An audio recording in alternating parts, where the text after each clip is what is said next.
কুকুর মুখ দেয়া মাংস বিতর্কের জেরে স্কুলে গণভ্যাকসিন, স্বস্তিতে অভিভাবকরা। নমস্কার, বিশেষ একটি খবরে আমি মন্দিরা মাঝি। মিড ডে মিলের খাবারে কুকুর মুখ দেওয়ার অভিযোগকে কেন্দ্র করে গত দুদিন ধরে যে উত্তেজনা ছড়িয়েছিল, বৃহস্পতিবার তা প্রশমিত করতে ময়দানে নামল জেলা স্বাস্থ্য প্রশাসন। ওই বিদ্যালয়ের প্রধান শিক্ষিকা কাকলি চৌধুরী বলেন, ঊর্ধ্বতন কর্তৃপক্ষের নির্দেশে আজ সকালেই স্কুলে একটি বিশেষ টিকাকরণ শিবিরের আয়োজন করা হয়। মঙ্গলবার পড়ুয়া সহ যারা ওই মাংসের ঝোল খেয়েছিলেন তাদের দাবি মাথায় রেখেই মূলত এই ব্যবস্থা নেওয়া হয়েছে। জেলা স্বাস্থ্য দপ্তরের এই দ্রুত পদক্ষেপে আতঙ্কিত অভিভাবকদের মধ্যে কিছুটা হলেও আশার আলো দেখা গিয়েছে। মঙ্গলবার স্কুলে রান্নাঘরে রাখা কাঁচা মাংসে একটি পথকুকুর মুখ দিয়েছিল বলে অভিযোগ ওঠে।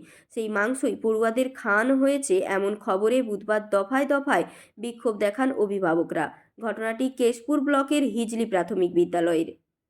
ঘাটাল মহকুমার সমস্ত খবরের আপডেট পেতে স্থানীয় সংবাদের ফেসবুক পেজ, ইউটিউব চ্যানেল এবং www.ghatal.net এর সঙ্গে যুক্ত থাকুন। নমস্কার।